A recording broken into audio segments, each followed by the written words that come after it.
वहां गए तो हमने रात में वहां पे बैडमिंटन भी खेला रात के समय। नमस्कार, आप देख रहे हैं भारत अपडेट और मैं हूं आपके साथ सौम्य अवस्थी। नीट पेपर लीक मामले में केंद्रीय शिक्षा मंत्री धर्मेंद्र प्रधान के इस्तीफे के बाद देश की सियासत तेज हो गई है। विपक्ष इसे अपनी जीत बता रहा है। समाजवादी पार्टी के राष्ट्रीय अध्यक्ष अखिलेश यादव ने सोशल मीडिया पर लिखा, ये इस्तीफा नहीं इनकलाब है। लेकिन इसी बीच उत्तर प्रदेश के मुख्यमंत्री योगी आदित्यनाथ ने नकल माफियाओं को लेकर बड़ा ऐलान कर दिया। सीएम योगी आदित्यनाथ ने साफ शब्दों में कहा कि जिस तरह अपराधियों और माफियाओं के खिलाफ सख्त कार्रवाई की गई है, उसी तरह नकल माफियाओं को भी मिट्टी में मिला दिया जाएगा। क्योंकि जब भी योगी आदित्यनाथ मिट्टी में मिला देने वाली बात करते हैं तो उनके समर्थक इसे अपराध और माफिया के खिलाफ कार्रवाई से जोड़ते हैं। लेकिन अब वही तेवर नकल माफियाओं के खिलाफ भी देखे जा रहे हैं। लेकिन दूसरी तरफ विपक्ष इस मुद्दे पर सरकार को घेर रहा है। अखिलेश यादव इस्तीफे को इनकलाब बता रहे हैं। विपक्ष कह रहा है कि नीट पेपर लीक ने देश की परीक्षा व्यवस्था पर सवाल खड़े कर दिए। लेकिन सवाल यह है, क्या विपक्ष अपने पुरानी रिकॉर्ड को भूल गया? क्या समाजवादी पार्टी के शासनकाल में परीक्षा व्यवस्था कभी सवालों के घेरे में नहीं आई क्या? क्योंकि उत्तर प्रदेश में जब समाजवादी पार्टी की सरकार थी तब भी कई परीक्षाएं लीक हुई। नकल और भर्ती विवादों को लेकर चर्चा में यह सरकार हमेशा रही। 2014 का यूपी पीएमटी पेपर विवाद, Uttar Pradesh pre medical test को लेकर बड़ा विवाद सामने आया। प्रश्न पत्रों की सुरक्षा पर सवाल उठे। गाजियाबाद ट्रेजरी में रखे प्रश्न पत्रों के बॉक्स की सील टूटी मिलने की बात तक सामने आई, जिसके बाद परीक्षा को रद्द करना पड़ा। साल 2015 में यूपी पीसीएस प्रारंभिक परीक्षा विवाद, यूपी पीसीएस की प्री परीक्षा का सामान्य अध्ययन का प्रश्न पत्र परीक्षा से पहले वायरल होने का मामला सामने आया। व्हाट्सएप पर पेपर फैलने के आरोप लगे, जिसके बाद परीक्षा निरस्त करनी पड़ी। साल 2014 से 2017 के बीच कई जिलों में सवाल गाजीपुर, बलिया, देवरिया, मथुरा, इलाहाबाद समेत कई जगहों पर परीक्षा व्यवस्था और पेपर लीक के आरोपों ने विवाद खड़ा किया। इसके अलावा नकल माफियाओं में सक्रिय होने के आरोप भी लगते रहे। कई परीक्षा केंद्रों पर नकल कराने, पैसे लेकर पास कराने और सॉल्वर गैंग जैसे मामलों की शिकायत सामने आई। लेकिन सवाल सिर्फ एक आज के पेपर लीक का नहीं है। सवाल यह है कि क्या विपक्ष सत्ता में आने के बाद वही समस्या खत्म क्यों नहीं कर पाता? और सवाल यह भी है, नीट पेपर लीक पर विपक्ष का हमला, क्या सपा अपने शासनकाल के विवाद भूल गई है? आज इसी पर बहस होगी। हमारे साथ मेहमान जुड़ेंगे। अविरल मलिक, प्रवक्ता भारतीय जनता पार्टी, एसके दुबे, प्रवक्ता समाजवादी पार्टी और अनिल कुमार गर्ग, राजनीतिक विश्लेषक के तौर पर हमारे साथ जुड़ेंगे। इस बहस को शुरू करने से पहले वो बयान सुना देते हैं जो धर्मेंद्र प्रधान के इस्तीफे के बाद अखिलेश यादव के सामने आया और आज मुख्यमंत्री योगी आदित्यनाथ ने भी सबको आड़े हाथों लिया। ये अगर आपको याद हो, हम लोगों ने परीक्षा की ऑडिट की थी और कहा था कि 20 पेपर लीक हुए थे यूपी में। अगर देश में 150 से ज्यादा पेपर लीक हुए तो यूपी में 20 पेपर लीक हुए थे और सरकार ने जानबूझकर की पेपर लीक कराए थे, क्योंकि पेपर लीक इसलिए कराए कि नौकरी न देने पड़े, और जब आप नौकरी देंगे तो आपको आरक्षण देना पड़ेगा। तो आरक्षण की लूट का भी हम लोगों ने एक बाकायदा ऑडिट किया था। और देखिए 69,000 के बच्चे कितने दिनों से संघर्ष कर रहे हैं। मैं ये कहता हूं कि किसी का छीनो मत, लेकिन हक तो नहीं मारो। हम कह रहे हैं हम किसी का छीन नहीं रहे, लेकिन हक तो मिले हमें। आज देखो बच्चे दूसरी पार्टी के नेता के घर पे धरना देने चले गए, तो बड़े पैमाने पे लूट हुई है। इसीलिए समाजवादी पार्टी भविष्य में सरकार बना करके किसी के साथ भेदभाव नहीं होने देगी। भाइयों, जिन्होंने युवाओं का शोषण किया, छात्रों के सामने अंधकार में जीवन दिया था, पूरी की पूरी पीढ़ी के भविष्य के साथ खिलवाड़ किया था, आज जो समाजवादी पार्टी और कांग्रेस किस प्रकार की घड़ियाली आंसू बहाने का काम कर रही है। हम आभारी हैं प्रधानमंत्री मोदी जी के प्रति, जिन्होंने छात्रों के भविष्य को देखते हुए पिछले 3 दिनों के अंदर बड़े बड़े निर्णय लिए हैं। उन्होंने कहा था, प्रधानमंत्री मोदी जी ने घोषणा की और केंद्रीय कैबिनेट ने कल निर्णय लिया कि छात्रों के भविष्य के साथ खिलवाड़ करने वाले नकल माफिया को कम से कम 10 वर्ष की सजा और 10 करोड़ रुपए तक की फाइन की व्यवस्था करेगी। कैबिनेट ने पास कर लिया है अब सोमवार को देश की संसद में यह बिल आने वाला है। मान करके चलिए, माफिया मिट्टी में मिलेंगे, कोई रोक नहीं सकता माफिया को मिट्टी में मिलने से। ये नकल माफिया ये कांग्रेस और समाजवादी पार्टी की विरासत है। इन्होंने पाला हुआ था, इन्हें यही लोग पालते थे, और आज कैसे फिर सामने आकर के अपना चेहरा दिखा रहे हैं। प्रधानमंत्री जी ने जो घोषणा की है, छात्रों के भविष्य के साथ खिलवाड़ करने की जिसने भी दुस्साहस किया उसके खिलाफ जितनी सख्त कार्रवाई होगी। नीट की परीक्षा को एक समय सीमा के अंदर करवा करके छात्रों का साल भर खराब ना हो, इसके लिए एक समय सीमा पे परिणाम भी दे दिया। तो देखिए, सुना आपने कि योगी आदित्यनाथ कह रहे हैं कि उत्तर प्रदेश नकल माफियाओं का राज्य बन गया था। लोग नकल माफिया राज्य के तौर पर यूपी को बुलाते थे, लेकिन हमने इन नकल माफियाओं को मिट्टी में मिलाने का काम किया और आगे भी ऐसे ही करते रहेंगे। वहीं अखिलेश यादव ये कह रहे हैं कि उत्तर प्रदेश में तो 20 से ज्यादा पेपर लीक हुए और जानबूझ के सरकार ने ये पेपर लीक कराए हैं। चलिए शुरुआत करते हैं। अविरल मलिक, एसके दुबे और अनिल कुमार गर्ग हमारे साथ जुड़ चुके हैं। आप तीनों का बहुत बहुत स्वागत है। अविरल मलिक, आपसे शुरू करूंगी। देखिए, विपक्ष कह रहा है कि आपकी सरकार में तो जानबूझकर पेपर लीक कराए जाते थे कि आप लोगों को नौकरियां ना देनी पड़े। नहीं, देखिए, हमारा तो स्पष्ट रूप से मानना है किसी प्रकार से पेपर लीक नहीं होने चाहिए, नंबर एक। नंबर दो, अगर इस प्रकार की एक तरीके से घटना सामने आती है तो कठोरतम एक्शन होना चाहिए और लीगल एक्शन होना चाहिए, कार्रवाई होनी चाहिए, और किसी व्यक्ति को, किसी आरोपी अपराधी को नहीं बख्शा जाना चाहिए। और माननीय प्रधानमंत्री मोदी जी ने भी एक्स के पोस्ट के माध्यम से भी स्पष्ट किया था कि स्पष्ट है कि भाई वो अगर बात कर जाए दोषियों को सजा की तो फास्ट ट्रैक कोर्ट्स का गठन किया जाएगा, उसके माध्यम से सजा होगी और किसी प्रकार से किसी आरोपी अपराधी को नहीं बख्शा जाएगा।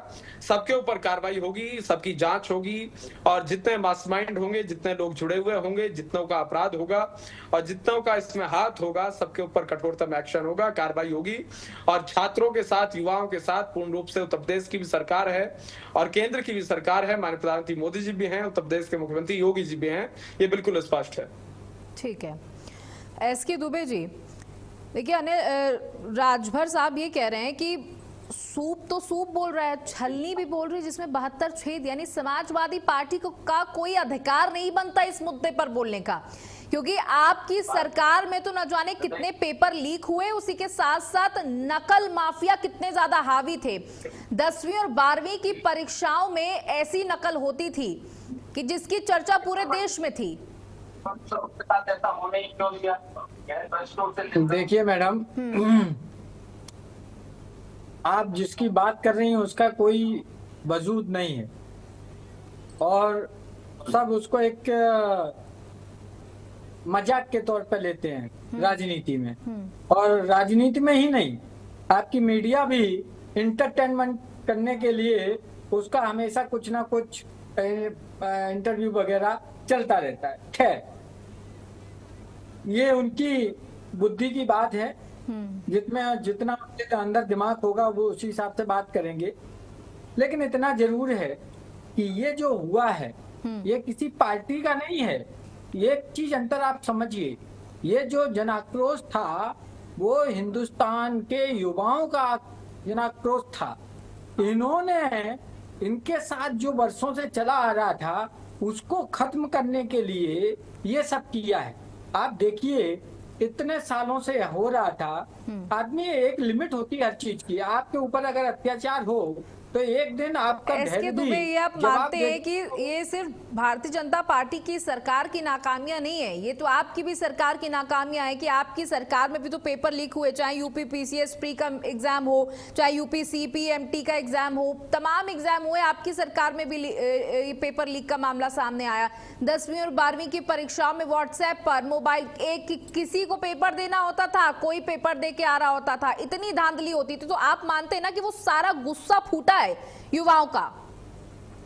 नहीं, गुस्सा तो वर्षों का फूटा है, क्योंकि भारतीय जनता पार्टी जो ये कह के आई थी परिवर्तन लाएंगे, वो परिवर्तन युवाओं को दिखाई नहीं दिया। आज का ही मैं आपको एक वीडियो बता दे रहा हूँ पन्ना का बच्चा था, वो CBSE 12th की बात है। आप सोचिए उसके हिंदी में क्वेश्चन ही चेक नहीं किए। आप सोचिए जो टॉपर, पन्ना जिले का टॉपर बच्चा 10th में, वो उसके साथ ये हुआ कि उसके मैथ्स में और हिंदी की कॉपियों में क्वेश्चन छोड़ दिए चेक करने की। ये किसकी गलती कहेंगे आप? और वो जो अभी इसमें क्या होता, मैं भी प्रोफेसर हूँ, मैं जानता हूँ कि चेकिंग प्रोसीजर क्या होता है। इन सबके एक सीरीज होता है, एक सिस्टमेटिक वे होता है। एग्जामिनर सिर्फ तो साइन करके मार्क्स चढ़ा के कॉपी नंबर चढ़ जाए ऐसा नहीं होता है, उसके ऊपर भी शिक्षक होते हैं, और फाइनल में भी जब कंप्यूटर पर चढ़ते उसमें भी होते हैं। तो कहने का मतलब आप विचार करिए, जिम्मेदार कौन? पहला सीढ़ी तो जिम्मेदार है ही, लेकिन जो उसके ऊपर था वो भी जिम्मेदार, लेकिन वो सब फ्री है।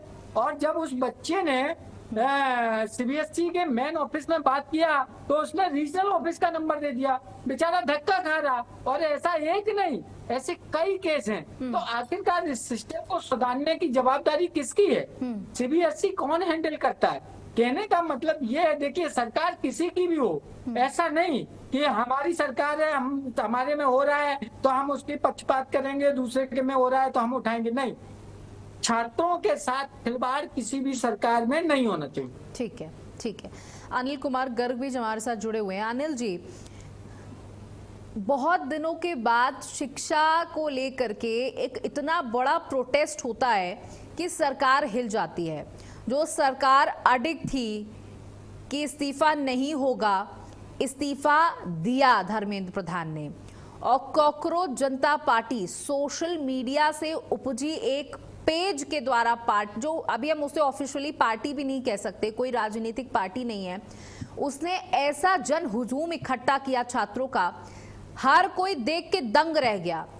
जो विपक्ष नहीं कर पाया वो इन बच्चों ने करके दिखाया। तो कह सकते हैं कि सालों का गुस्सा था ये, सिर्फ ये अभी हाल के पेपरों का गुस्सा नहीं था, इस व्यवस्था पर पूरे गुस्सा था जो सालों से चलती चली आ रही है। तो मैं जो अभी कहूंगा शायद साथियों को पसंद नहीं आएगा, लेकिन मुझे थोड़ा समय दीजिएगा। बिल्कुल। देखिए, आपने व्यवस्था की बात की, आप भी एक पिछले साल शायद 2 साल पहले एक पिक्चर आई थी 12वीं फेल। मुझे नहीं मालूम हम तीनों में से आप लोगों ने देखी है नहीं देखी। 12वीं फेल पिक्चर देखनी चाहिए, खासकर आज जब हम परीक्षा की बात कर रहे हैं तो जरूर देखनी चाहिए। उसमें एक बड़ा डायलॉग था कि बनी बनाई व्यवस्था इसको खराब मत करिए। कैसी व्यवस्था थी कि विधायक साहब के स्कूल होते थे, वहां पे बोर्ड पे टीचर आंसर लिखता था, बच्चे उसको कॉपी करते थे और सारे बच्चे टॉप स्कूल पास हो जाते थे। और जब नहीं किया, जब एक बार व्यवस्था में ब्रेक आ गया तो उस समय सारे स्कूल के बच्चे फेल हो गए। तब स्कूल के प्रिंसिपल ने उसको बोला था, जो नकल रोकने आए थे, भाई बनी बनाई व्यवस्था खराब मत। ऐसी व्यवस्था चल रही थी, उत्तर प्रदेश में चल रही थी। आज मैं एक दूसरी बात बता रहा हूँ, अभी चर्चा में नहीं आया। 1992 में कल्याण सिंह जी उत्तर प्रदेश के मुख्यमंत्री थे और राजनाथ सिंह जी शिक्षा मंत्री थे। उस समय 1992 की बात कर रहा हूँ। उस समय एक उन्होंने ऑर्डिनेंस लाया, उस ऑर्डिनेंस का नाम था एंटी कॉपिंग एक्ट। आप चेक कर लीजिएगा, एंटी कॉपिंग एक्ट यानी नकल रोकने का एक अध्यादेश था। वो अध्यादेश में उन्होंने सख्त प्रावधान थे, जेल जाने का प्रावधान। आप समझिए, जब वो अध्यादेश लागू किया गया तो वहां पे 10वीं और 12वीं के बच्चों ने 17% बच्चों ने एग्जाम ही नहीं देने गए, नहीं पेपर ही देने नहीं गए। और 10वीं और 12वीं का जो रिजल्ट है, वो 10वीं का रिजल्ट रह गया आपका 14.70 और 12वीं का रिजल्ट रह गया 30.3, यानी रिजल्ट भी इतना ज्यादा गिर गया। और 1993 में जो हमारे सपा के साथी बैठे हैं, इनके मुखिया होते थे मुलायम सिंह जी यादव जी, उन्होंने इस एक्ट के खिलाफ प्रोपगेंडा किया और उन्होंने वादा किया कि जैसे ही हमारी सरकार सत्ता में आएगी हम इस एक्ट को हटा देंगे, इस अध्यादेश को हटाएंगे। और 1993 में कल्याण सिंह जी की सरकार गिर गई और मुलायम सिंह जी की सरकार ने आने के बाद सबसे पहले जो बड़ा काम किया वो ये कॉपिंग एक्ट को हटा दिया, इस ऑर्डिनेंस को हटा दिया। हालांकि बाद में 1998 में जो दोबारा बीजेपी कल्याण सिंह जी आए तो उन्होंने दोबारा इसको लागू किया। तो आप समझ सकते हैं 1992 वो पहला साल था जब इसके बारे में सुना गया। अब कौन पार्टी कैसी है, मैंने पार्टी को नाम इसलिए लेना पड़ा क्योंकि जिसकी सरकार उसका नाम लेना पड़ेगा जी। तो कल्याण सिंह जी ने क्या किया, मुलायम सिंह जी ने क्या किया, ये अब इतिहास का हिस्सा है। इस समय ना कल्याण सिंह जी दुनिया में है ना मुलायम सिंह जी दुनिया में है, लेकिन नीयत की बात समझ में आएगी। तो ये जो बनी बनाई व्यवस्था थी, इसको कैसे रोकने का प्रयास कब शुरू हुए उसकी मैं चर्चा करता हूँ। इस समय तो राजस्थान में भी ये एक्ट है, उत्तराखंड में भी ये एक्ट है, सेंट्रल ने भी पिछले साल जो पास किया 2024 में public examination prevention of unfair means act पास किया हुआ है 2024 में, उसमें भी कड़ी सजा का प्रावधान है। उत्तराखंड में भी कड़ी सजा का प्रावधान है, उत्तर प्रदेश में भी कड़ी सजा का प्रावधान है। उत्तर प्रदेश में तो संपत्ति कुर्क और आजीवन कारावास का प्रावधान है, यानी नकल रोकने के कानून हैं। अब दिक्कत क्या है, जब इसका एग्जीक्यूशन करने जाते हैं तो एग्जीक्यूशन करने में अगर एक भी बड़ी गड़बड़ निकल जाएगी, एक भी इसमें मोती टूट जाएगा तो पूरी की पूरी जो आपका प्रोसेस है वो ब्रेक हो जाता है। यानी कौन कहाँ पे एग्जीक्यूशन कराने वाला आदमी गड़बड़ करके इसका गारंटी कोई कैसे ले सकता है, आप मुझे बताइए। तो ये जरूरत है कि छात्रों में अवेयरनेस लाने की, इसलिए मैंने 12वीं फेल फिल्म की चर्चा की। उसमें जो एक छात्र था, जो नायक था, उसको ये कहा गया कि आप सच्चाई मत छोड़िए। उसने तय किया, अगले साल जब नकल हो रही थी बनी बनी व्यवस्था में, उसने इस नकल का हिस्सा बनने से इनकार किया। वो 3rd ग्रेड में पास हुआ, लेकिन पास हुआ अपनी ताकत और अपनी मेहनत के दम पे, और अपनी ताकत और मेहनत के दम पे आखिर वो एक IPS अफसर बनने में कामयाब हुआ। तो अनिल जी इसका मतलब तो ये है ना कि जो जिन सरकारों को जिम्मेदारी दी गई है सिस्टम चलाने की, उन सरकारों से हम कोई उम्मीद ना करें, हमें खुद स्टेप लेना होगा। मतलब आपका कहने का मतलब तो यही है ना? मेरा कहने का मतलब सौम्या जी, कानून अपनी जगह है, कानून को एग्जीक्यूट कराने वाले अपनी जगह है और नकल करने वाले अपनी जगह, तीनों को अपना अपना रोल लेना पड़ेगा। सिर्फ कानून बनाना काफी नहीं है, जो एग्जीक्यूट कराने वाले हैं उनमें भी कोई गड़बड़ आदमी ना हो। आपने पेपर बनाया, सील बंद करके भेज दिया, एग्जामिनर जो वहां पे खड़ा है उसने उससे 1 घंटे पहले खोल के सर्कुलेट करा लिया। बताओ कौन सा इसमें राज्य सरकार दोषी होगी, कौन सा केंद्र सरकार दोषी, कौन दोषी होगा? कोई भी नहीं, क्योंकि वहां पे एक आदमी जो लास्ट पॉइंट पे था वो गड़बड़ कर गया। तो मेरा क्या कहना है, दोषी को ढूंढना होगा। अभी आपने बात की कांग्रेस जनता पार्टी नामक संगठन की, अब इससे चर्चा कर लेते हैं। आप मुझे बताइए, कांग्रेस जनता पार्टी का जो संगठन, जो अगर आप उसके स्लोगन्स अगर आप टीवी पे दिखाना चाहें, मैं गारंटेड से बोलता हूँ आपका नेशनल चैनल है, वो स्लोगन आप टीवी पे दिखा नहीं सकते, इतने गंदे और भद्दे स्लोगन थे। उन लोगों की जो छोटे छोटे बाइट्स हैं, नरेंद्र मोदी जी के लिए, अमित शाह जी के लिए, बीजेपी के लिए, शिक्षा मंत्री के लिए और बहुत सारे लोगों, वो बाइट्स की भाषा ऐसी है, मैं गारंटेड से बोलता हूँ बिना बीप किए आप सुना ही नहीं सकते। तो ये लोग आंदोलनकारी तो नहीं हो सकते। आप मुझे बताइए, अराजक तत्व अगर वहां पे इकट्ठे हो जाए, तोड़ फोड़ करने लगे और उसके जवाब में कोई संवेदनशील सरकार कहे कि एक बार ये अराजकता खत्म करते हैं, इनकी बात मान लेते हैं। सर मैं आपकी बात से बिल्कुल इत्तेफाक रखती हूँ सर कि वहाँ पर कुछ अराजक तत्व मौजूद थे, बिल्कुल मौजूद थे, जो उस आंदोलन की छवि खराब करने का प्रयास कर रहे थे, जो पुलिस को घेरने का प्रयास कर रहे थे। सवाल है सौम्या जी, आयोजकों की ये जिम्मेदारी थी। अगर आपके आंदोलन में अराजक तत्व है, ऐसे कोई बैनर है, ऐसे कोई बाइट हो रही है, तो उनको दूर करें, उनको हटाएं, उनको बताइए हमारे। और वहां पर तो खुश हो रहे थे। आप कभी वहां पर रात के 12 बजे रिपोर्टिंग करने के लिए जो सोशल मीडिया के लोग हैं उनसे सुनिए, क्या वहां पे आंदोलन हो रहा था? आप 12 से 4 के बीच में कोई जो वहाँ रिपोर्टिंग हुई है सोशल मीडिया के द्वारा, अगर आप उसको सुनेंगे तो आपको लगता है कि वहाँ पे हुड़-दुरंग हमारे जो जैन जी के लोग हैं, और वो किस टाइप के लोग थे, वो LGBT के लिए गए थे या इसके लिए गए थे? कोई हिंदू धर्म को गाली दे रहा था, कोई बीजेपी को गाली दे रहा था, कोई मानव को गाली दे रहा था। लेकिन सर एक वहाँ पर एक ऐसा सेक्शन भी था, एक ऐसा ग्रुप भी था जो वाकई में इस व्यवस्था पर सवाल कर रहा था। देखिए, वो माँ बाप वहाँ पर मौजूद थे, बिल्कुल जो आप कह रहे हैं वो बिल्कुल सही कह रहे हैं, लेकिन वहां पर वो माँ बाप भी मौजूद थे जिनके बच्चों ने सुसाइड कर लिया। और उनका कहना है कि चाहे धर्मेंद्र प्रधान इस्तीफा दे दें, चाहे कितना कड़ा कानून बन जाए, मेरा बच्चा वापस नहीं आने वाला। इस व्यवस्था की वजह से वो चला गया, ये व्यवस्था उसे खा गई। सौम्या जी, बहुत मामला संवेदनशील है, लेकिन मैं इस पर बात करना चाहता हूँ। देश में कितने लाखों लोग नीट का पेपर दिया था, और उसमें से जब दोबारा नीट का पेपर हुआ, कितने लाख लोगों ने नीट का पेपर दिया? आप उन जो 20 बच्चों की बात कर रही हैं, उनमें से पहले आप चेक कर लीजिए कि उनकी हत्या करने का कारण क्या है। क्या ये एक बार जो एक पेपर एक बार होता है, कोई मेधावी छात्र जो 1 महीने पहले पेपर देता है, उसको वो पेपर दोबारा देना पड़ जाए तो वो आत्महत्या का कारण बन जाना चाहिए क्या? आप मुझे बताएं। और ऐसा होता तो लाखों लोगों को आत्महत्या कर लेनी पड़ती। नीट का तो लाखों लोगों ने पेपर दिया ना दोबारा भी। और जब ये आंदोलन शुरू हुआ उससे 5 दिन पहले रीट का दोबारा शेड्यूल डिक्लेयर हो चुका था। अब तो उसका पेपर भी हो चुका है, रिजल्ट भी आ चुके हैं, रैंक भी बन चुकी है। ठीक है सर, हो सकता है कि आपका नजरिया, आप अपने नजरिए से ये बात रख रहे हो, मैं इसमें बिल्कुल आपको गलत नहीं ठहरा सकती, लेकिन हाँ सर, कई बार कई ऐसे बच्चे होते हैं जिनकी सोचने समझने की क्षमताएं अलग अलग होती हैं। जिन्होंने मेहनत करी वो एक बार पेपर दिया और लीक हो गया पेपर, उसके बाद वो हताश हो गए, वो निराश हो गए, सालों की मेहनत उन्हें लगा अब खराब हो गई। किसी के माँ बाप इतने सक्षम नहीं थे जो उन्हें दोबारा पेपर दिला सकते थे। ऐसी तमाम समस्याएं रही होंगी। मैं वापस सर आपके पास आती हूँ, एसके दुबे के पास जाना चाहूंगी आपकी ही बात को लेकर। एसके दुबे जी, जब अनिल जी कुछ कह रहे थे, आपने बीच में चाह रहे थे आप कुछ बोला, उन्होंने कहा कि ऐसा कानून था जिसमें कार्रवाई की जाती उन नकल माफियाओं के खिलाफ, लेकिन मुलायम सिंह यादव ये कहकर आए कि हमारी सरकार आएगी हम सबसे पहले इस कानून को गिराएंगे। तो यानी कि बदहाली की जो तस्वीर है वो एक जगह से नहीं है, शुरुआत से चलती चली आ रही है। देखिए, इसीलिए मैंने हाथ किया था क्योंकि 92 का मैं पास आउट हूँ 12th में, और मेरे 400 बच्चे थे कॉलेज में 12th में से, और मात्र 17 बच्चे पास हुए, तो उनमें से एक मैं था 2nd डिवीजन में। ठीक है ना, तो उसका तो मैं प्रत्यक्ष गवाह हूँ। लेकिन आप जानते हो उसमें क्या प्रोसीजर था, उसमें क्या प्रावधान था जानती हैं? शायद नहीं जानती है, मैं बता देता हूँ। उसमें यह प्रावधान था कि नकल करते हुए अगर आप पकड़े गए तो आप नहीं, आपके माँ बाप भी जेल जाएंगे। आप सोचिए, ऐसा काला कानून था वो कि अगर आपने गलती कर दी तो आपके साथ आपके माँ बाप भी जेल जाएंगे। ऐसा कौन कानून बनाता है भैया? अब बताइए, इस कानून को कितना जस्टिफाई किया जा सकता है? इसके लिए नेताजी ने कहा था कि ये गलत है।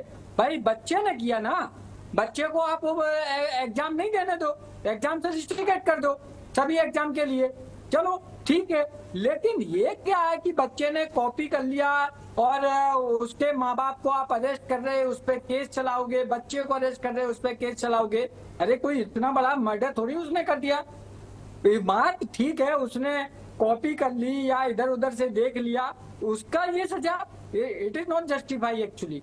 तो इसके लिए नेताजी ने कहा था, इसके लिए मैंने हाथ ऊपर किया। अब दूसरी बात, तो सर मतलब वही है ना, फिर बात तो सर वही आ गई ना कि अगर एक पेपर लीक हो गया तो क्या हो गया, या एक बार नकल कर ली तो क्या हो गया। तो मतलब आप भी तो इसको इसी तरीके से जस्टिफाई कर रहे हैं ना। ये नहीं कहा कि एक बार हमने, अगर आप नाबालिग बच्चे को गाड़ी देते हैं तो वो जिम्मेदारी किसकी है? माँ बाप की होती है ना, कि अगर वो कुछ सड़क पर जाकर ऐसा कर देता है या वो सड़क पर गाड़ी दौड़ाता है और वो गाड़ी चलाने के दौरान कोई हादसा हो जाता है तो उसकी रिस्पॉन्सिबिलिटी कौन लेता है? माँ बाप लेते हैं।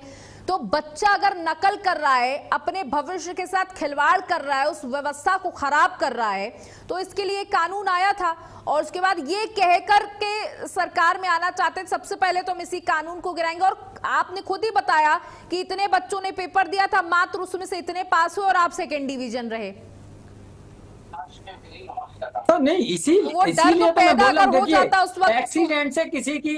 एक्सीडेंट से किसी की जान जा सकती है, वो चीज मैटर अलग है। लेकिन यहाँ पर आप उसको रिस्ट्रिक्ट करिए। मतलब कानून ये हो सकता था ना कि अगर कॉपी करते हुए आप पकड़े जाएंगे तो आपको 1 साल के लिए एग्जाम नहीं दे सकते, उसके लिए प्रतिबंध हो जाएगा।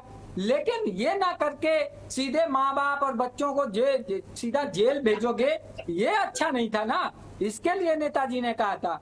अब आइए दूसरी बात, आपने बोला और गर्ग जी ने भी बोला, ये बात सच है कि ये आंदोलन में बहुत सारे अराजक तत्व भी थे, इसमें कहीं कोई दो राय नहीं। और वो नजारा हिंदुस्तान को देखने को मिला कि जो सच में शर्मनाक है।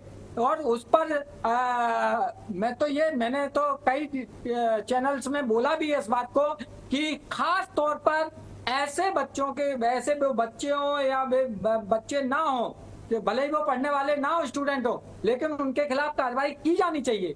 इसकी आड़ में क्या हुआ कि जो बच्चे वास्तव में इसके शिकार थे, जो वास्तव में बच्चे इसको प्रोटेस्ट को समर्थन देने आए थे, उनके साथ कहीं ना कहीं गलत है। ये चीज को मैं कहूंगा कि वे बेचारे इनोसेंट थे जिन पे लाठियां चल गई। ये अराजक तत्व तो अपना काम करके भाग गए, फिर आ गए, क्योंकि वो तो सातिर होते हैं ना, इसमें कहीं कोई दो राय नहीं। इसलिए मैं तो सरकार से बोलता हूँ कि जो भी अराजक तत्व थे, चाहे वो देश के खिलाफ बोलने वाले थे या सम्मानित प्रधानमंत्री का जो पद होता है उसके खिलाफ बोलने वाले थे, उनके खिलाफ कार्रवाई करे ना सरकार, क्यों नहीं करती? तो मतलब आप कुल मिलाकर आप संतुष्ट हैं, विपक्ष संतुष्ट है, धर्मेंद्र प्रधान का इस्तीफा हो गया, संतुष्ट हैं आप? नहीं, एक मिनट, इसी कड़ी में आपने देखा होगा वो किसी टीवी चैनल की वो रिपोर्टर थी, उसके सामने किस तरीके से बदतमीजी वो कर रहा था और पुलिस सामने खड़ी होकर देख रही थी। इसका मतलब कहीं ना कहीं सरकार की सह थी ऐसे अराजक तत्वों को कि तुम इसका माहौल खराब करो ताकि ये बदनाम हो जाए। तो ये भी तो एक पहलू है ना उसका। अगर आपने कार्रवाई नहीं की, दैट मीन्स आप उसको सपोर्ट कर रहे हैं उस अराजक तत्वों को। इसलिए मैं कहता हूं कि ऐसे जो अराजक तत्व थे उनके खिलाफ कड़ी कार्रवाई होनी चाहिए ताकि भविष्य में ऐसे लोग किसी भी आंदोलन में जाकर माहौल खराब ना करें। चलिए ठीक है, अनिल गर्ग जी आप कुछ कहना चाह रहे हैं, अपनी बात कंप्लीट करिए, उसके बाद अविरल मलिक के पास जाऊंगी। मैं दुबे जी की बात को सुन के ये सोच रहा हूँ कि राजनीति में और राजनीतिक पार्टियों के साथियों को कितनी मजबूरी होती है अपनी बात कहने में। अब ये मुलायम सिंह जी की बात को ये कह रहे कि जो कानून तो ठीक था लेकिन जो बहुत सख्त सजा दे रहे थे, इतनी सख्त क्यों दे रहे, और फिर बोलते हैं सख्त सजा का प्रावधान क्यों नहीं है। ये दोनों चीज एक साथ कैसे?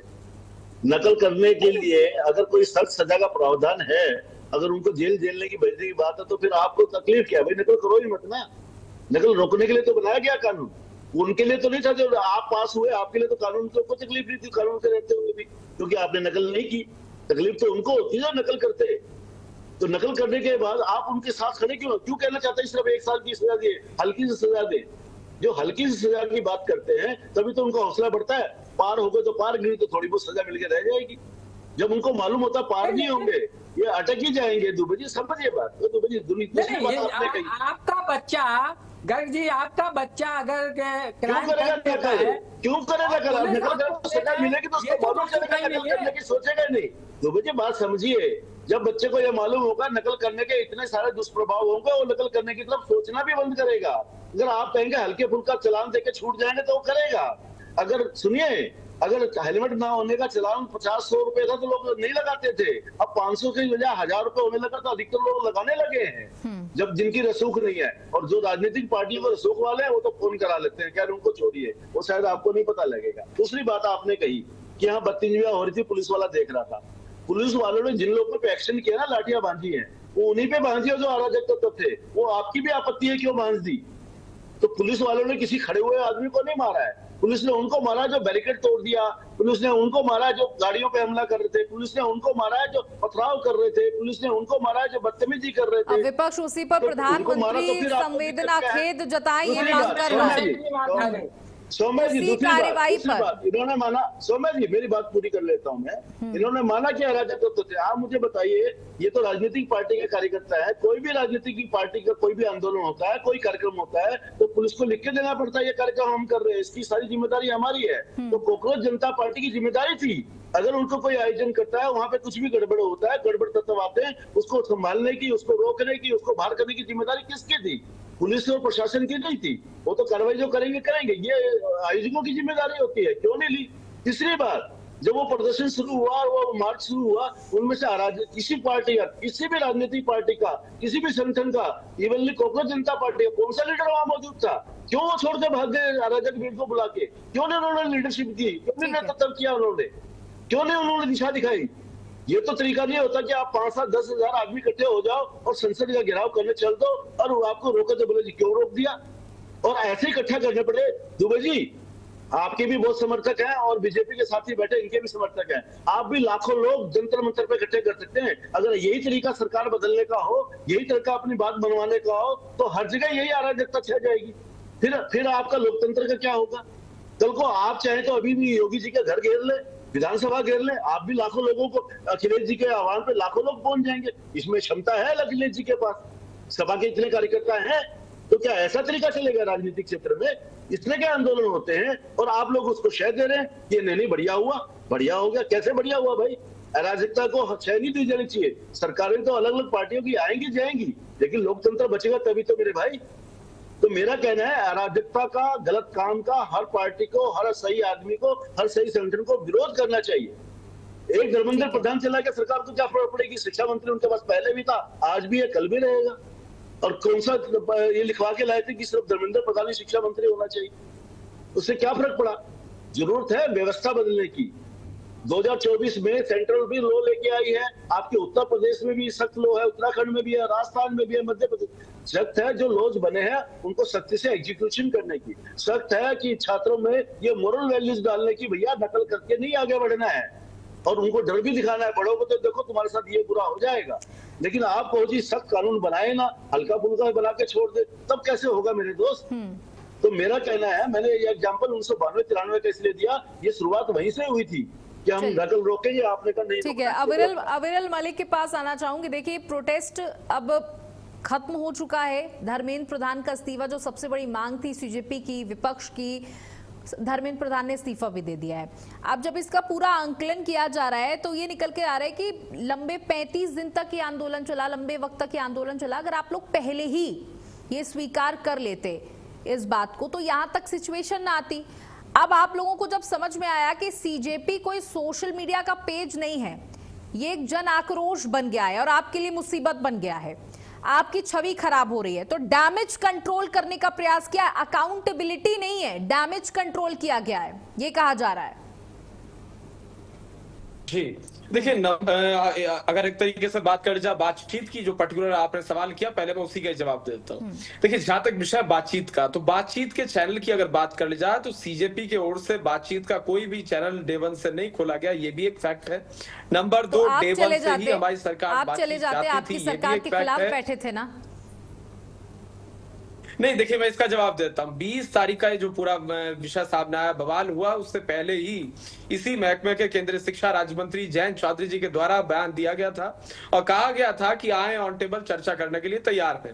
तो जा सकते थे, अपना कोई डेलीगेशन भेज सकते थे, ईमेल भेज सकते थे, फोन कॉल कर सकते थे, या जयंत चौधरी जी के पास किसी समय वो जा सकते थे।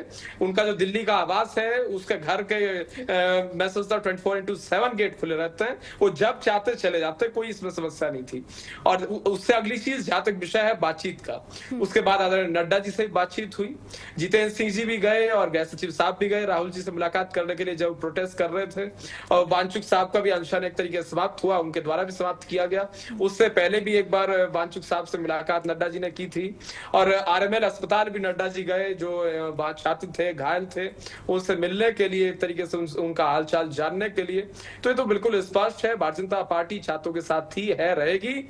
और रही बात एक्सेप्ट करने की, 100% मांगे एक्सेप्ट की गई, डंके की चोट पे की गई।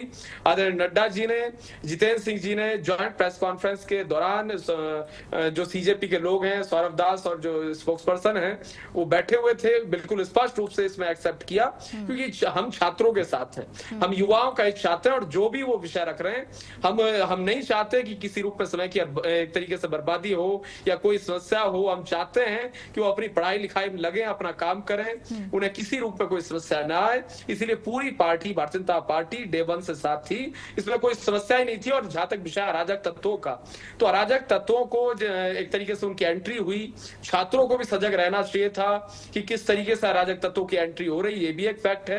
वीडियोस मौजूद है, इंस्टाग्राम पे भी रील्स मौजूद हैं। विपक्ष तो ये कह रहा है कि वो आपके लोग थे, विपक्ष तो ये भी कह रहा है कि वो आपके लोग थे, आप लोगों ने उस माहौल को खराब करने का प्रयास किया। जितने पुलिस के अधिकारी हैं, पुलिस के अधिकारी घायल हुए, ये भी एक फैक्ट है कि किस तरीके से पुलिस के अधिकारी लहूलुहान हुए। उनकी भी सोशल मीडिया पे रील्स वायरल हैं, स्पष्ट रूप से दिख रहा है, उन्हें भी देखना बेहद आवश्यक है। ठीक है, आप कह रहे हैं कि वो अराजक तत्व थे और विपक्ष ये कह रहा है कि वो आपके लोग थे, आप लोग माहौल खराब करने का प्रयास कर रहे थे और छात्रों पर आरोप लगाना चाहते थे, इस प्रोटेस्ट को इसी तरीके से खत्म कराना आरोप चाहते नहीं लगाना चाहते थे। देखिए, जब भीड़ होती है कहीं भी, तो वहां अराजक तत्व जो होते हैं वो घुस जाते हैं, और वो क्या समस्या कर दें, क्या नहीं कर दें, इसका कोई मालूमात किसी को नहीं होता। और ये संसद के पास का बहुत महत्वपूर्ण स्थान है। और उसके बावजूद अगर बात कर जाए संसद मार्च की भी, तो संसद मार्च भी हो रही थी, बहुत करीब थे संसद के। तो निश्चित रूप से चिंताजनक विषय, विदाउट परमिशन, एक तरीके से पुलिस से सलाह के बिना, और अगर मैं समझता बिना चर्चा के इस प्रकार से इतनी बड़ी गैदरिंग होती है, तो सबके लिए खतरे का विषय हो सकता है, उन छात्रों के लिए भी हो सकता है खतरे का विषय।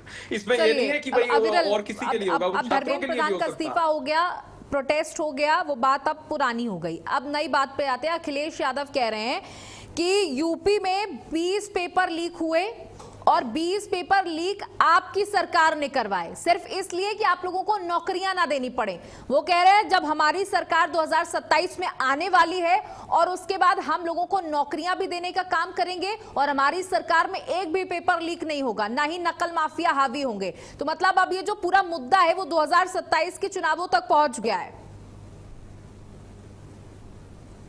2027 की जहां तक बात है तो सबको अधिकार है अपना विषय रखने का, लेकिन सच्चाई जो है वो उत्तर प्रदेश में मौजूद है। रोटी कपड़ा मकान, शिक्षा, चिकित्सा, स्वास्थ्य, इसके आधार पर पूर्ण रूप से योगी जी के नेतृत्व वाली शानदार तरीके से हमारी सरकार चल रही है और बड़ी मजबूती के साथ एक तरीके से एम्प्लॉयमेंट जनरेट हो, एम्प्लॉयमेंट जनरेशन हो, इसकी हम चिंता कर रहे हैं। गरीब को रोजगार मिले, गरीब आगे बढ़े, गरीब गरीबी से बाहर निकले और जो पढ़े लिखे लोग हैं उन्हें एक तरीके से एम्प्लॉयमेंट मिले, आत्मनिर्भर उत्तर प्रदेश का निर्माण हो, स्वरोजगार मिले, इसकी निश्चित रूप से चिंता की जा रही है और स्पष्ट रूप से धरातल पर मौजूद है। एक तरीके से जो काम किया गया है उत्तर प्रदेश के 75 जिलों की यदि बात कर जाए, 403 की 403 विधानसभा क्षेत्रों की बात कर जाए, अगर चुनाव के लिहाज से देखा जाए तो हर जगह रोजगार मिल रहा है, हर जगह एम्प्लॉयमेंट की बात की जा रही है और स्टूडेंट्स किस तरीके से आगे बढ़े इसकी चिंता की जा रही है।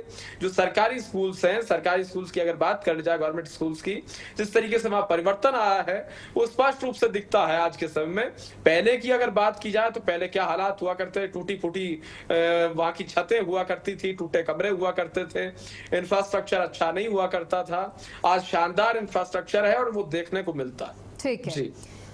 एसके दुबे जी, अब देखिए सरकार तो ये भी कह रही है, बीजेपी के तमाम नेताओं ने ये कहा कि ये जो प्रोटेस्ट हुआ, छात्रों ने अपनी बात को रखा, लेकिन इससे विपक्ष को संजीवनी जरूर मिल गई। जो मरा हुआ विपक्ष था वो जीवित हो उठा और कोई तो ऑप्शन था नहीं। आप लोग अपनी बात को खुद से तो रख नहीं पा रहे थे, कम से कम उस प्रोटेस्ट के माध्यम से आप लोगों की नींद खुली है, आप लोगों को संजीवनी मिली है। ये एक वीडियो है, देखिए मैडम, भारतीय जनता पार्टी का नेता है और किस तरीके से इनोसेंट बच्चों को धमका रहा है। गाजियाबाद का मैटर है, आपने भी देखा होगा शायद। मतलब आप सोचिए किस तरीके से ये सारी हदें पार कर दी हैं। अगर हम अभी आपने देखा असम में जो मंत्री है, मंत्री की बेटी गई है प्रोटेस्ट में भाग लेने इसके समर्थन में। आप सोचिए किस तरीके से मनोबल डाउन करने का भी सरकार की तरफ से वो, मतलब सरकार क्या, इनके जो नेता हैं उनकी तरफ से ये ऐसे हथकंडे अपनाए गए हैं। कहने का मतलब सर उनका मनोबल तो नहीं टूटा, उनकी जो मांग थी वो पूरी हो गई। अब आप अपने पे आइए। बीजेपी कह रही है कि आप लोगों को संजीवनी मिल गई और अखिलेश यादव को 2027 के लिए मटेरियल मिल गया, वरना आप लोग तो सरकार के खिलाफ कुछ बोल नहीं पा रहे थे। नहीं, मैं एक चीज बता दूं, अभी इससे पहले जब राम मंदिर चोरी वाला मुद्दा था तो बहुत चैनल वालों ने बोला कि आपको भी इसमें आपको संजीवनी, तब भी यही बोला था कि संजीवनी मिल गई। तो मैंने उसको बिल्कुल टोटली डिनाई किया था कि नहीं, हमारा जो चुनाव होगा 27 का वो विकास का होगा, वो बेरोजगारी का होगा, वो महंगाई का होगा, वो अराजक तत्व का होगा। इस पर हम चुनाव में जाएंगे।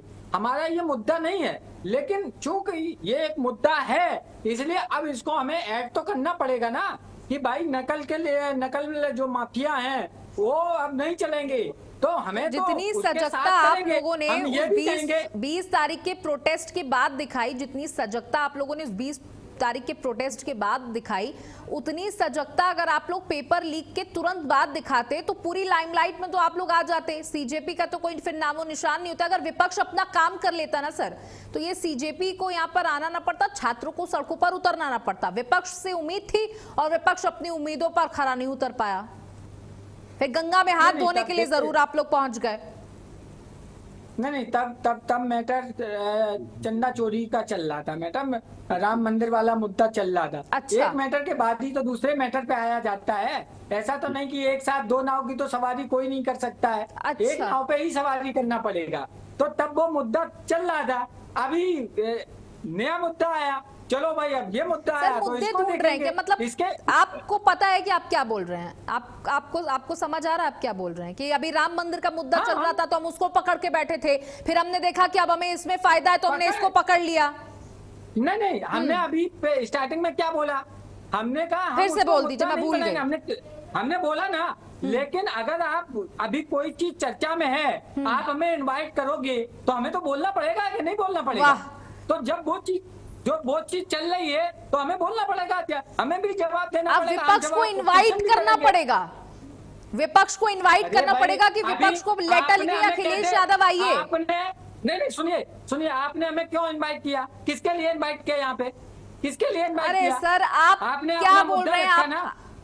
आपको अभी समझ नहीं आ रहा, ये डिबेट है। अरे आपने और आप विपक्ष में बैठे हैं, आपका तो काम है मुद्दों को उठाना, उसके लिए आपको कोई इनवाइट नहीं करेगा, कार्ड नहीं छपवाएगा कि अखिलेश यादव आइए, हमारी बातों को उठाइए। लोगों के बीच में कौन सा मुद्दा चल रहा था उस समय? मीडिया उछालती है ना, पेपर लीक। हमने तो दिया। आप बता रहे हैं कि यूपी के अंदर इतने पेपर लीक हो गए, आप अभी अखिलेश यादव बता रहे हैं ना, तो ये तो आज की बात तो नहीं। अभी राम मंदिर का तो देखिए 1-1.5 महीने से मामला चल रहा है, ये पेपर लीक का तो मामला कब से चल रहा है? कितने पेपर, 152 पेपर, बार बार आप लोग ये नंबर रिपीट कर रहे हैं ना, तब क्यों नहीं बोले? ना कांग्रेस बोली, भारतीय जनता, राहुल गांधी को लगा कि अरे अब तो सड़कों पर इतनी भीड़ हो गई, हम भी तो देखें कहीं पर, तो सड़कों पर लेट गए जाकर। नहीं, हमारे लोगों ने कोई भी वो नहीं किया। हम लोगों ने सिर्फ और सिर्फ इन बच्चों के साथ जो अन्याय हुआ उसके लिए पैदल मार्च किया, उनके लिए वहां पे गए थे।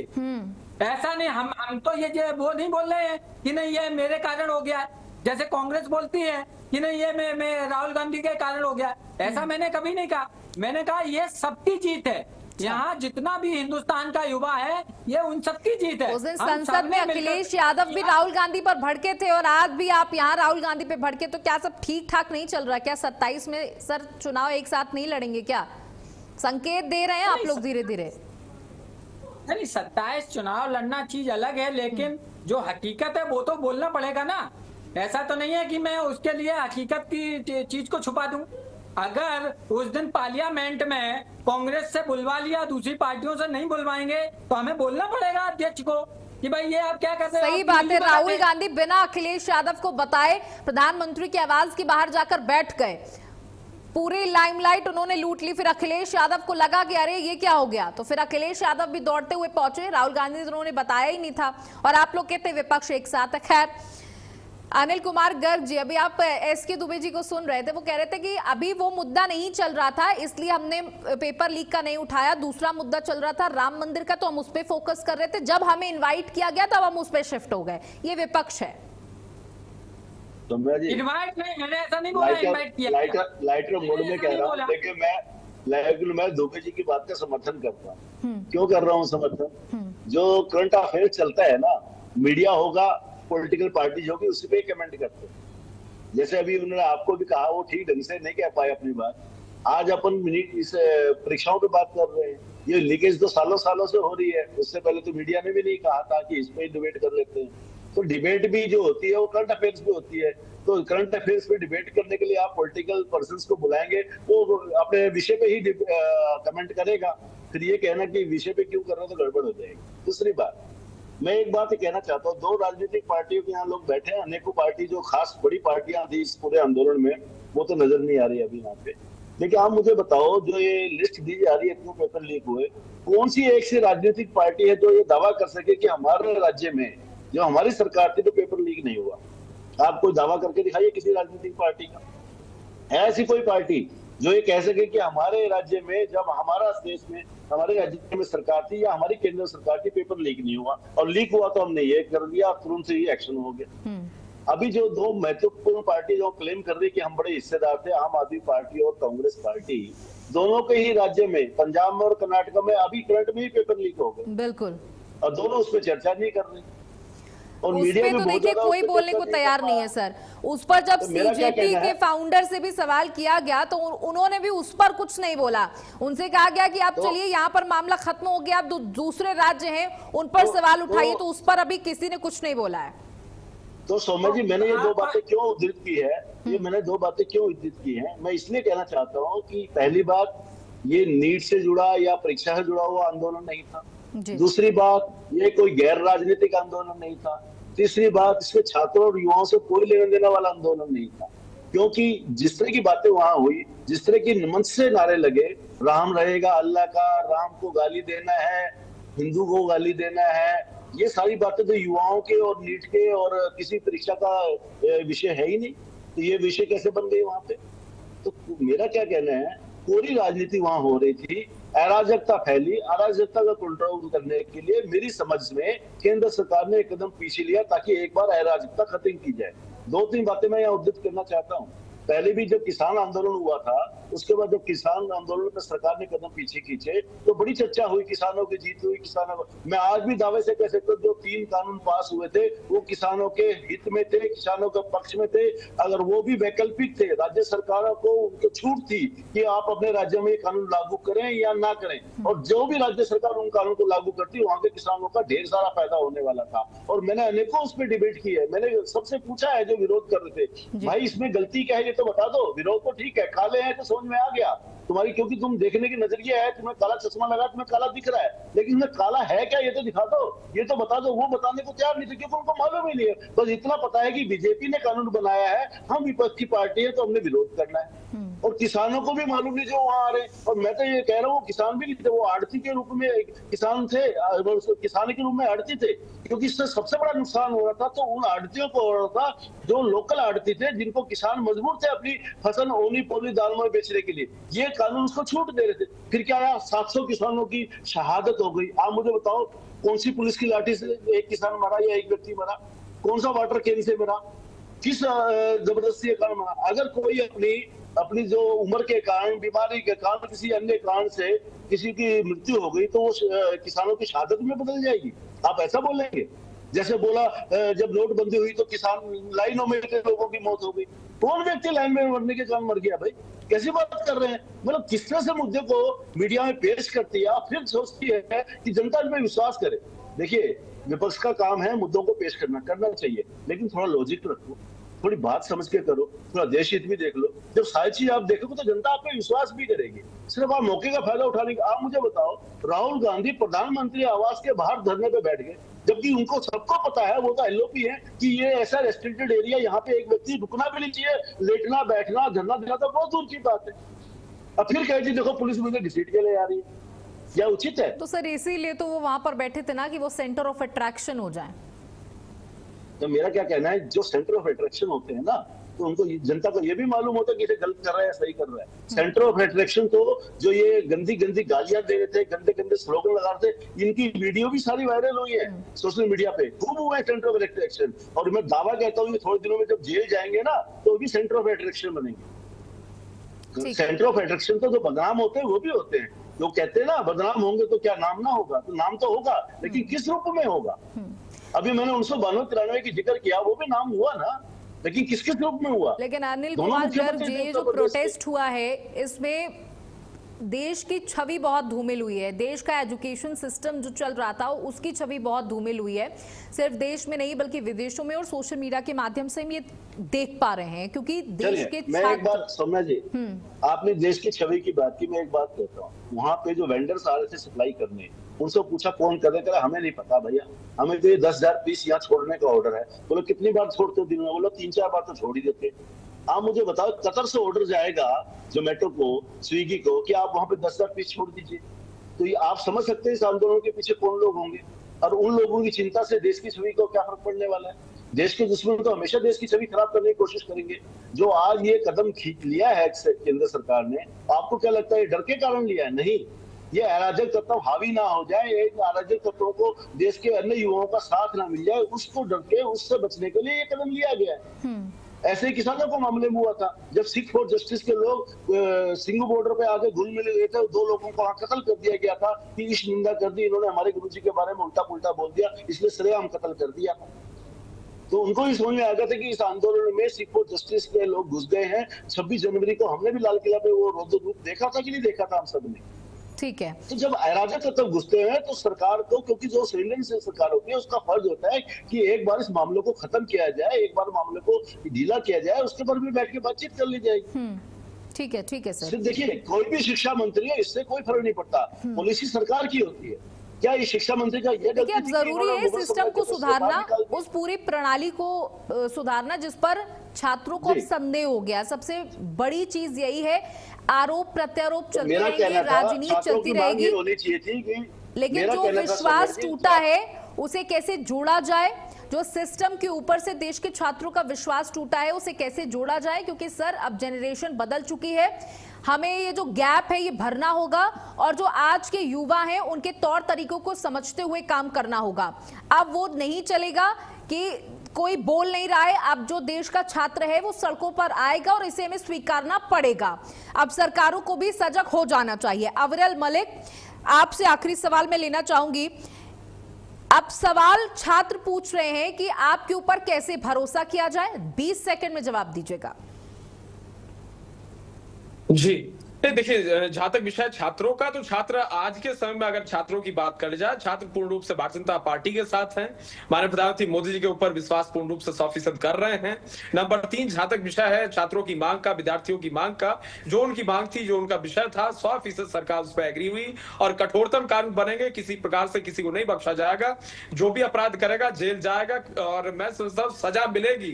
दुनिया की कोई शक्ति नहीं रोक सकती, नहीं बचा सकती, ये स्पष्ट है। और ये भी स्पष्ट है कि कठोरतम कानून बनेंगे और कानून में परिवर्तन आएगा और जो भी आवश्यक होगा इन फ्यूचर वो निश्चित रूप से किया जाएगा, इसमें किसी रूप में कोई दो राय नहीं। चलिए, आप तीनों का बहुत बहुत शुक्रिया। अनिल गर्ग जी, समय की कमी माफ कीजिएगा, बहुत बहुत शुक्रिया आप तीनों का हमारे साथ जुड़ने के लिए, अपनी बात रखने के लिए। तो देखिए, सरकार कह रही है कि हम छात्रों के साथ हैं, छात्रों की भलाई के लिए काम कर रहे हैं, उनके हितों के लिए काम कर रहे हैं, उनके भविष्य के लिए काम कर रहे हैं। वही विपक्ष जो है उसका कहना है कि सरकार ने छात्रों को ठगने का काम किया है। लेकिन धर्मेंद्र प्रधान का इस्तीफा हो गया, जिसके बाद युवा बहुत खुश नजर आए। कल जिस तरीके से जंतर मंतर की तस्वीरें थी उसमें रोते बिलखते छात्र नजर आए, क्योंकि उन्होंने कहा जो हमने मांगा वो हमें मिला और अब इसको लेकर हम संतुष्ट हैं। अब आगे की क्या कुछ तस्वीर होगी, क्या व्यवस्थाएं दुरुस्त होंगी। नमस्कार।